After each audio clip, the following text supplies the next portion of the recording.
Kids Lit can sometimes cover some heavy themes. The Wild Robot by Peter Brown is no exception. In this video, I will explore some of the heavier themes developed through the middle section of this novel. This will require close reading of the text. I'll provide specific discussion questions and activity suggestions to help make potentially difficult and sometimes abstract ideas engaging for your reader. My name is Bethany from Enliven Lit, helping you raise thoughtful, engaged readers. Let's dive in. What does it mean to be alive? In our pre-reading video, we spent some time exploring the concept of a wild robot, and in the video about the first part of the novel, we explored the characterization of Roz. So we've been developing this theme about the difference between a human and a machine for some time now. But in this middle part of the book, Roz herself seems to take a keener interest in it. She recognizes that her apparent lifelessness is part of what the other animals fear from her. In chapter 26, when observing Pinktail the possum, she comes to realize if the possum could pretend to be dead, the robot could pretend to be alive. Get your reader to examine this chapter. What does Roz think it means to appear to be alive? Make a list of the attributes of the living as presented by Roz. You should find that she thinks this includes being less robotic, more natural and friendly. Do you agree? Are there any other traits you would add?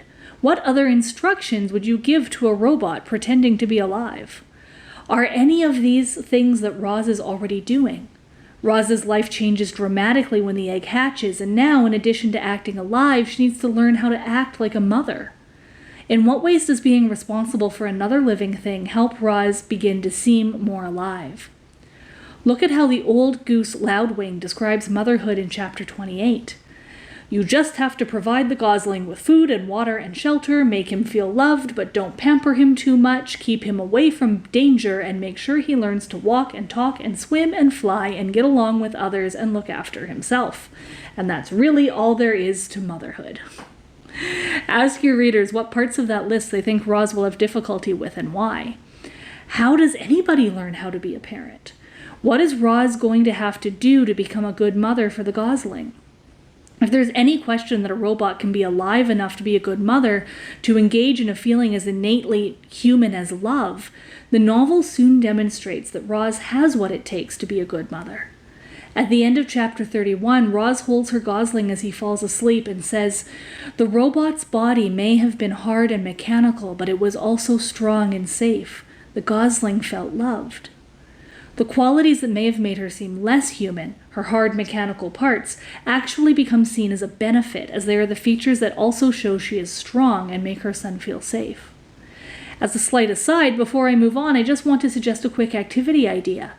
It's not directly related to the theme of being alive, though I do think it is possible to make the connection.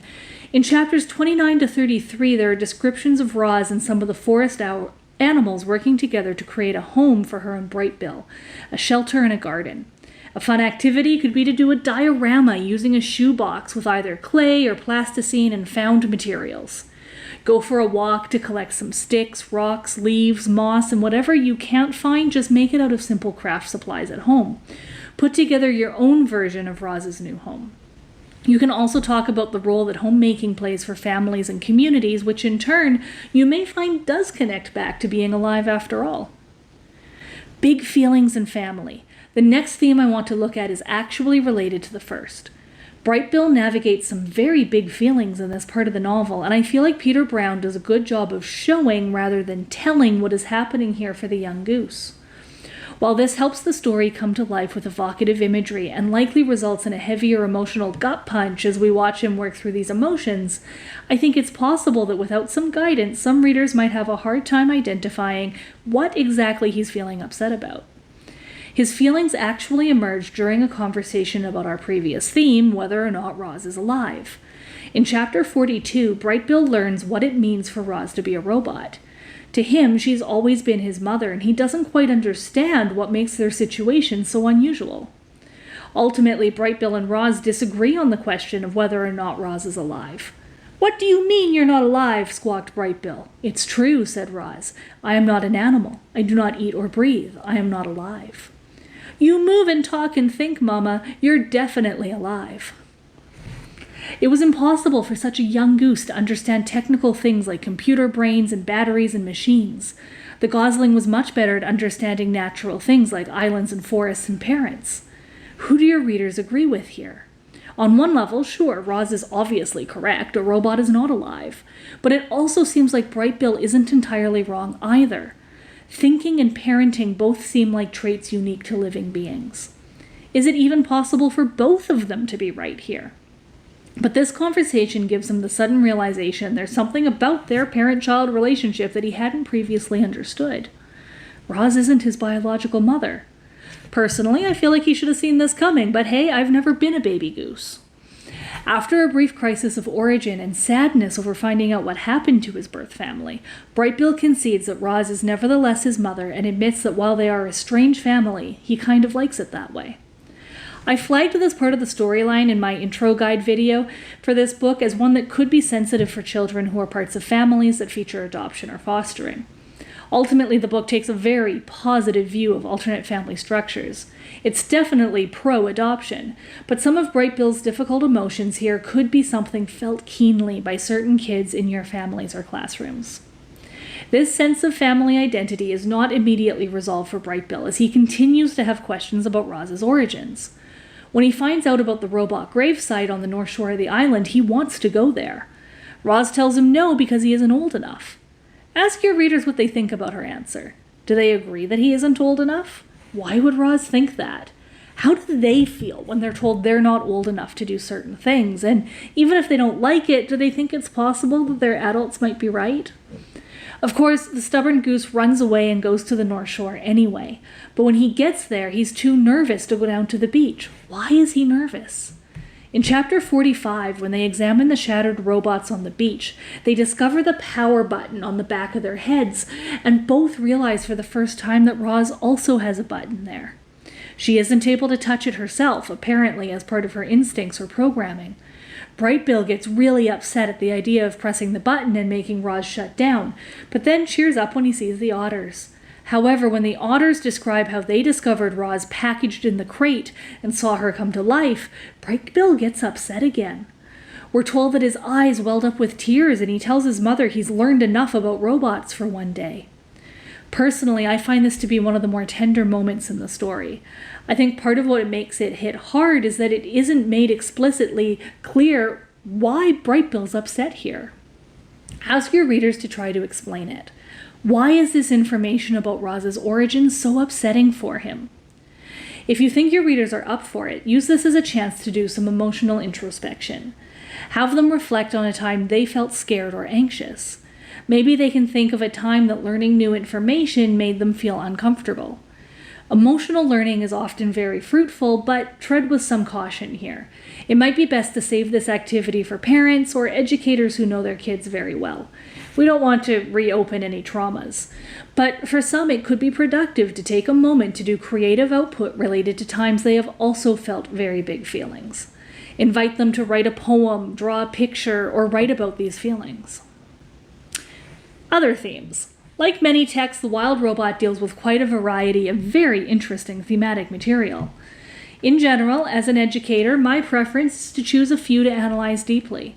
In this series of videos, I've shown you which themes I would most likely choose to explore when teaching this book, but that doesn't mean these are the only ones you could look at. You might choose to dig into a different theme, particularly if you feel like it would be meaningful or interesting to your readers. As a classroom teacher or homeschool family, you may be especially interested in additional themes that could allow for cross-discipline connections. So on that note, here are a few additional themes that I think could yield interesting lessons and discussions. I'll provide the rough outline of the idea, but leave you to explore them more deeply on your own. Bullying. Look at the character of the bears. How and why do they dislike Roz, and how does their behavior resemble bullying? Independence. Do you think Bright Bill should migrate with the flock, or should he stay behind on the island with Roz? Friendship. What is the significance of Chit Chat the squirrel? What kind of impact does she make on the lives of Bright Bill and Roz, and what role do friends play in your lives? Skill building. Examine the sections where Bright Bill learns how to swim and fly. Why are these skills so important to him, and how does he overcome his struggles? Does this remind you of any skills that you struggled to acquire? Disability.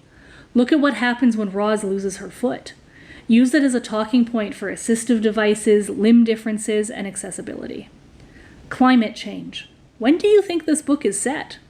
What evidence do we see of how climate change is affecting the characters? This will become even more relevant in the last third of the book. And community. What is a community? In what ways do the animals work together for their survival?